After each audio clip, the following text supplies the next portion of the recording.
in cabinet was that Itai had disappeared as an internal job to put pressure on the government. And we had to find a way of presenting that view. But still, when we were in government, it became obvious that, in fact, he had been abducted, and he had been abducted by the security organs. And the question is, was it a joke abduction or a CIO abduction? What you and the Zimbabweans must know is that there is no crime, serious crime involving a disappearance or murder or abduction that is not resolved in Zimbabwe. And unless it is done, namely the disappearance or abduction or murder has been done by the security forces. The only crimes of that nature that have never been resolved or solved in Zimbabwe have been done by the state. And we can count them right from the days of Guguraundi through the Majonga issue, through the Rashiwe Guja, Kane Nkala, Justina Mkoka, all these people. Up to now, what happened to young Tawanda Mchehiwa, those crimes that are not resolved of that nature, without exception, are perpetrated by the state security organs, so either one of them or all of them in a joint operation. Some interesting submissions. Yes. I will not get back to the framing that the two presenters did. The framing in terms of the contesting powers, but I think I can actually make some bit of interventions, especially on the question that it seems there is an agreement between you and Wafaro that the fight is purely factional. But if a fight is descended into the area of our constitution, of the national constitution, then it ceases to be just a factional fight. It becomes a national fight. It becomes actually a fight over fundamental and existential questions in the country. We are looking at a situation where the constitution is about to be violated. And some professors have been roped in to come up with high-sounding documents that they actually acknowledge that their framing and the way they are introduced through Parliament is to give a veneer, a semblance that these are documents which contain sentiments that are coming from the people. But clearly they know this is an elite creation, the creation of a need to change the constitution, and changing the constitution to keep primarily two unelectable people in power, Emmerson Mnangagwa and Sengezo Chabangu. You see, Sengezo Chabangu is in the Senate. He's not a product of any democratic election. He is a product of some political skullduggery that was initiated by Mnangagwa himself for this purpose that we're seeing playing out now, where Sengezo is the one that is championing the motion to change Section 92 of the Constitution in order to ensure that initially Mnangagwa gets to 2030, then thereafter he gets to 2035, and that we don't have elections, we ban elections in the country. So we have two very central figures who are unelectable. We have a very strong phobia against elections. And if you read the document that Jonathan Moyo did for Shikamo and the Parliament of Zimbabwe, the BBI, the Breaking Barriers Initiative, you can see that there's a running theme in there, which shows that the people that are supposed to be served by that document are very afraid of elections. And they come up with excuses that elections have been very divisive, they've been toxic, so let's ban them. But if we want to study the history of political toxicity in this country, we might not say its genesis is found in Jonathan Moyo, but certainly Jonathan Moyo becomes Minister of Information, and the toxicity and intolerance and polarization in the media starts, and it cascades into every sector of our society. We captured both the media and popular culture as ideological instruments, and pushed a narrative that was geared towards denigrating anyone with a different perspective on any particular subject of the matter, that mattered at a particular historical time. If Jonathan Moyo thought that Maim Juru wasn't supposed to be the successor to Robert Mugabe, he would create an entity. You still remember the IMPI initiative. He created the IMPI initiative ostensibly to research on ideas on how to reform the media. But that initiative was primarily and predominantly meant to capture the media so that he goes on an onslaught against Maim Juru. He did that in February 2014 until Joyce was ousted from ZANU-PF. We are seeing Jonathan Moyo reincarnated. In fact, before that, we see the hand of Jonathan Moyo in those so-called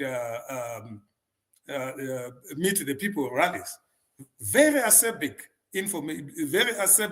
language used against the political opponents, descending actually and degenerating into some kind of a pub brawl in terms of how political messaging was done, against Mnangagwa, and that toxicity is being smuggled in again. You saw the way Ziambi reacted to the allegations that were laid before the Politburo by General Chiwenga. If you look at the wording of that document, you can see the toxicity, you can see the hand of Jonathan Moyo, and he could not wait actually to accuse Chiwenga of treason, because Chiwenga had in his own document accused Jonathan Moyo of treason as well. So you can actually see that Jonathan Moyo seized the opportunity and seized the fact that Ziambi is an intellectually vacuous lawyer who cannot actually advance anything. He's also unelectable. That's why you find his buy-in into this document that wants to ban elections. This guy is a guy who was defeated in ZANU-PF primary elections twice in 2023. He was defeated twice. Defeated first time, he complained that there were irregularities. Then he went for another election, and he was even trounced by a wider margin. So we have a problem in Zimbabwe of unelectable characters who want to stay in power for as long as is possible, and they've now found a turf in the amendment of the constitution in order to allow themselves to stay in power. You look at if we suspend elections until 2035, it means one of the biggest beneficiaries is Sengezo Chavangu. Sengezo Chavangu would do 15 years as senator without going through an election. This guy was never elected by anyone, but he finds himself as a senator. And a senator who is pushing a document with far-reaching implications on national stability and how Zimbabweans choose their own leaders. He was not chosen by anyone, and he expects Mnangagwa not to be chosen by anyone. That's why he's pushing this kind of emotion in parliament. And you see the play of money in this initiative. I've never seen, Dr. Mandaza, you were part of the Constitutional Commission. You had public consultative meetings on the various issues that the Constitutional Commission draft addressed. You gathered views from people, but there was never at any point that Zimbabweans were incentivized by money to attend such kind of gatherings. But here we see a very shocking phenomenon where people are promised that you register online in order for you to attend this meeting. And once you attend, you stand a chance to win a Ford Ranger.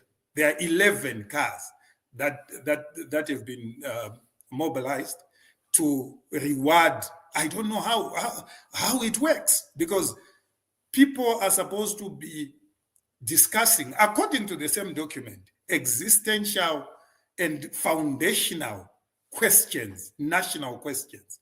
And how do you pay people? How do you pay people to discuss foundational issues about their own country? The fact that you want to persuade people to come to those gatherings, it betrays some nefarious agenda somewhere.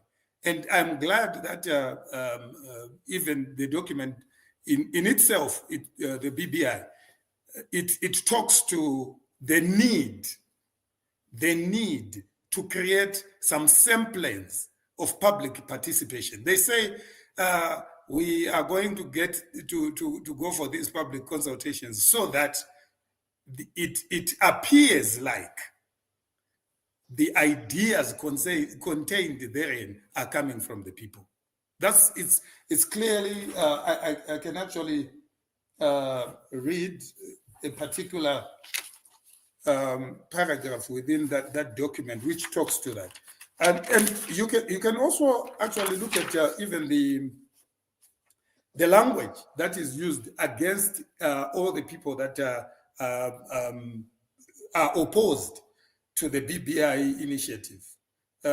In this document, Jonathan Moyo says, the special motion, the BB motion, should be moved in Parliament in order to disabuse naysayers and merchants of confusion of the simplistic and misleading notion that the initiative is nefarious or is a partisan ZANU-PF agenda. You can see the language. This is a document that purports to advance detoxification of national politics, hence the need to postpone elections and introduce a cooling off period. But a document which then isolate those that might come in against that as naysayers, describe them as naysayers. People like you. Yeah, merchants of confusion. You see, how do you characterize other Zimbabweans who have a different perception to what you are putting forward as naysayers and merchants of confusion? Criticizing the initiative is by no means propagating confusion, but it's promoting national discourse. We are saying if the agenda is to detoxify elections, then let's look at electoral reforms. We don't need 10 years to do electoral reforms. We don't even need 2 years to do those electoral reforms, because it's a question of introducing proportional representation, full-time proportional representation, so that you make the whole country one constituency. Once you make the whole country one constituency, you don't compartmentalize the country and build fiefdoms, because the current system where you elect councillors and MPs directly in constituencies has precipitated that kind of winner take all and very violent political contestation. Because if you say Mawarire is going to contest in Zaka South, it's easier for me to deploy resources there. Resources, both financial and human, to do whatever I want in order to win, because I know every vote that comes from there is my vote. So I will be. It will be easier for me to put in my money, to put in my foot soldiers, and also to eliminate those that I know this one is against me. You can actually zone areas within the constituency and say, these ones don't support me. So what do I do? Some of them are disenfranchised. Some of them are intimidated, because you can actually cycle a particular area and say, this is my constituency. So every resource that I have, monetary, violence, I will put it into that. But if we go full-time proportional representation, it means we have depersonalized our political contestation. It's no longer about an individual, because the contestation in constituencies has always been on individuals. It's this Mawarire, what does he bring? Someone might even come, if you listen to some of these campaigns, they're very personal, you know. Mawarire was thin only 5 years ago.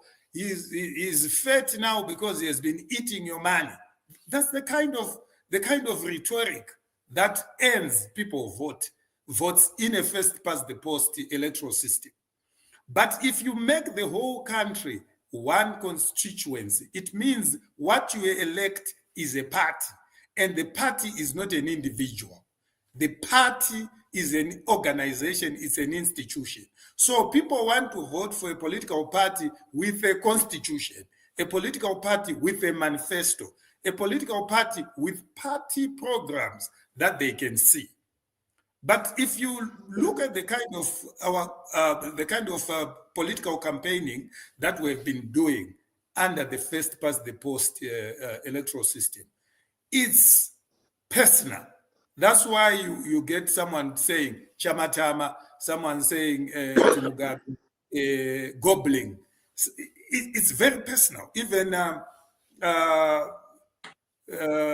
Jonathan Moyo was saying in 2018 to Emerson, let's pay him. It was him, Emerson, not ZANU-PF as the political party. So let's depersonalize our politics by ensuring that people vote for a political party. And a political party is not an individual. Therefore, it becomes then imperative for any political party that is contesting for power to lay out its party programs, its manifesto, and its different approaches to maybe international relations. Happy Friday, everyone. Hope you guys are well. And it has been a minute. Just wanted to say thank you for passing through this channel. Please don't forget to subscribe, like, and share with others. I'll see you soon. I love you. Bye for now. How do you deal with my... The question I have is, Jealousy, how sustainable is this BBI, given the exposure of it that you have done, you in particular, and also given the balance of forces that are being played out right now, yesterday and today? How sustainable is this? Well, people would argue that to the extent that, one, Tagwire is now on the Central Committee. Two, that there's been a retort to Chiwenga's dossier. How sustainable? Can one argue that in the balance of forces now, that these people are likely to run with the BBI? All that Jonathan Moyo has written? Is the game over, or is it still to be played out? I think it's still to be played out. The BBI, how do you see the game being played out? What's your scenario going forward? I'm told that there will be demonstrations tomorrow in Harare. And certainly the contestation between Emmerson Mnangagwa and General Chiwenga, I don't think it has ended, and I don't think it's ending very soon. But it's going to keep on playing out. But the most unfortunate thing is that we are having elites who are very prone to being bought using small trinkets like vehicles. We have MPs who are also available to anyone with a bit of money, even 40,000 United States dollars. So given that situation now, and you now have academics like Jonathan Moyo also being bought to push through something that is very ridiculous, something that under normal circumstances, someone of his educational stature wouldn't push. You can't say that a president that you acknowledge in your own document that is a result of disputed and toxic elections. You want that president to be rewarded with 10 years without subjecting himself to the people. I thought if we realize that this president is a result of contested elections, the most rational thing to do was to cut his incumbency and subject the political party to a new election. And even in their own submission, they are saying that once we change the Constitution, Section 92, and we introduce the election of the president through Parliament, then the president has to have a new mandate. But they don't want the new mandate to be a result of an election. What kind of I think you have said it somewhere that basically they don't believe in elections anymore. They don't believe in elections anymore because... So basically, and secondly, it appears that those who are pushing the BBI have made a conscious choice and a belief that they could find perpetual sunshine in the current regime. Clearly, it's a choice between change and constitutionalism on the one hand, and power retention at any cost. Wouldn't that be the position? That's it. That's it. But to add on to that, there are also a lot of stakeholders, a lot of other players who are coming in, especially the Jigananda factor. Those people are coming in without any history of succeeding in any election. You find out one of the major funders of ED and this BBI shenanigan is Tagwire. Tagwire is getting into the ZANU-PF Central Committee without being elected at any Congress. So that's the culture, that's the political culture that has been built. Scott Sakuganya, he finds himself as an MP in Mavuku without subjecting himself to the people for election. Sengezo Chawamu is a senator and who is actually pushing this motion. He was never elected by anyone. Mnangagwa himself, according to the same document, is a result of disputed elections. So what kind of a country are we pushing? We are having very fundamental decisions, national decisions, being made by people who are accountable only to their mafia system, which has enabled them to loot the state. Jonas, I'm sorry to push you like I'm pushing you now. Really, what's the likely scenario between today and 2-3 days hence? What are we likely to see in your view? What we are likely... In another conversation, I put it to you that, I put it to some people I was speaking to last week, that the reason why Tagwire is being brought into the political fold is precisely as a means of the succession playing out. The fear that Emmerson, who was 87 years old, that he could go anytime physically, and that therefore Tagwire is being brought in as the kind of security in terms of succession retention of power, and also retention of the accumulated wealth over the last 10, 20 years. What's your view on that? You said what is likely going to play out. What is likely going to play out is that the ZANU-PF conference would go on, adopt the so-called resolution number 1 of 2024, and maybe a committee is set to see how legally the resolution can be implemented. Yes. But after that, there could be an implosion that might be even worse than 2017.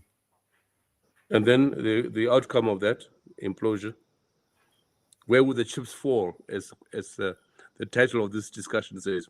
Where would the chips fall?